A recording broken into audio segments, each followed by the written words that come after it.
All right, today we are diving into something pretty unsettling. It's one of the strangest, most counterintuitive glitches in the human mind. We're talking about trauma bonding. So let's get right into it. Okay, I want you to do something for me. Just imagine this. You're in a closet. It's pitch black, totally dark. And not only that, you're blindfolded, you're terrified, obviously, and you are starving. I mean, days have passed. You have no idea how long it's been. You've lost all track of time, and honestly, you've lost all hope. And then, suddenly, the door creaks open. You just see a silhouette standing in the doorway. It's them, your captor, the very source of all this terror. But then, they do something you absolutely do not expect. Instead of hurting you, they hand you a glass of water. And in that one moment, your brain just glitches. It doesn't register kidnapper anymore. It registers savior. You get this overwhelming rush of gratitude, something so powerful it actually feels like love. And that feeling, that's what this is all about. So that whole terrifying scenario I just walked you through, it's a textbook illustration of something you've probably heard of, right? Stockholm Syndrome. But that's just the name we all know. The actual clinical term, well, it gets much closer to what's really going on inside the brain. It's called trauma bonding. And what it is this deep psychological response where a person who's being abused forms this incredibly strong bond with their abuser. They start to mistake these tiny little acts of kindness, in this terrifying context, mind you, for real, genuine affection. And let's be clear, this isn't love, it's not loyalty, it might just be the most dangerous glitch in our entire human operating system. So the big question is, why? Why does this even happen? Is it some kind of flaw in our brains? Well, not exactly. It's actually a survival mechanism, one that's wired deep, deep down inside of us. And to really get it, we need to look at the biology. Okay, so you know how we always talk about fight or flight, right? When we're threatened, we either confront it or we run. But what happens when you can't do either? When you can't fight back and there's nowhere to run? Well, your brain has a backup plan, a third option: freeze. And this isn't just about, standing still. It's a much deeper state of total regression. And here's the core of it, the really wild part. The victim's brain literally regresses. It goes back to an infantile state. Just picture a newborn baby, right? It is completely 100% dependent on its parent to survive. And even if that parent is neglectful or abusive, that baby has to bond with them. It's life or death. In these situations, the captor becomes that parent figure. And every tiny crumb of kindness doesn't just feel nice, it feels like life itself. It all boils down to this really brutal, primal logic. I mean, it's a survival strategy in its most desperate form.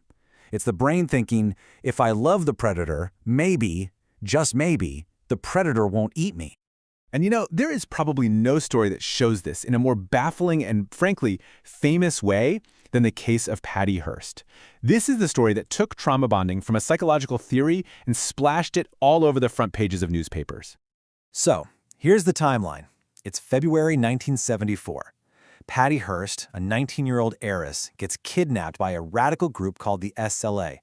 For 57 days, she's locked in a closet. Think about that. Total isolation. Then, just 2 months after she was taken, she's on camera robbing a bank with her captors. And when you see the footage, she doesn't look like a victim at all. She looks like a soldier. She's yelling at the bank customers and she uses a new name, Tania, a new identity that her captors gave her. I mean, the transformation was absolutely total. So you have to ask, how on earth did this happen? Well, her captors used a strategy that was basically out of a textbook. First, complete isolation. They cut her off from everything and everyone she knew. Then, they layered on the guilt, convincing her that her family's wealth was basically blood money. And finally, they used fear. They told her the police were the real enemy, that they were coming to kill them all, and that the SLA, her captors, were the only ones who could possibly protect her. Okay, I know what you're probably thinking right now. A kidnapping by armed radicals? That's a pretty extreme story, right? Something out of a movie. It's easy to think, yeah, that's crazy, but that could never happen to me. But here's the chilling part. The exact same psychological mechanics that turned an heiress into a bank robber named Tania, they are at play in much, much more common situations, sometimes right inside our own homes. Just think about the playbook of a narcissistic abuser. What do? They isolate you from friends and family. They control your money, your freedom. They systematically tear down your self-esteem. And then, right after a period of terrible abuse, they offer this tiny little crumb of affection. And that crumb? It sets off a flood of bonding chemicals in your brain, oxytocin, dopamine. Your brain, which has been starved for any positive connection, latches onto that chemical hit like it's a 5-course meal. The dynamic is, it's identical. So this all leads to the most important question of all. How do you actually know if you're in a trauma bond? How can you tell the difference between what feels like love and loyalty and what is actually a deep-seated survival response? Okay, let's run through what we can call the reality check protocol.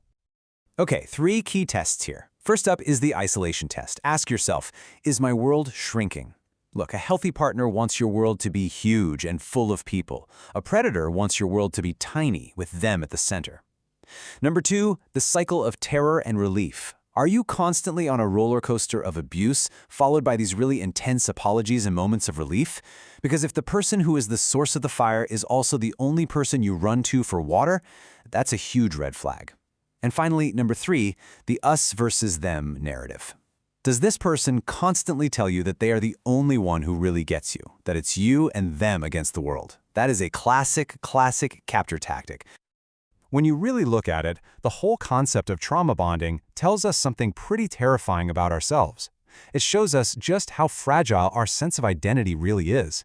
Because when you put a human being under enough pressure, the mind will do whatever it has to do. It will literally rewrite itself into whatever shape it needs to be just to stay alive. But that raises a really dark question.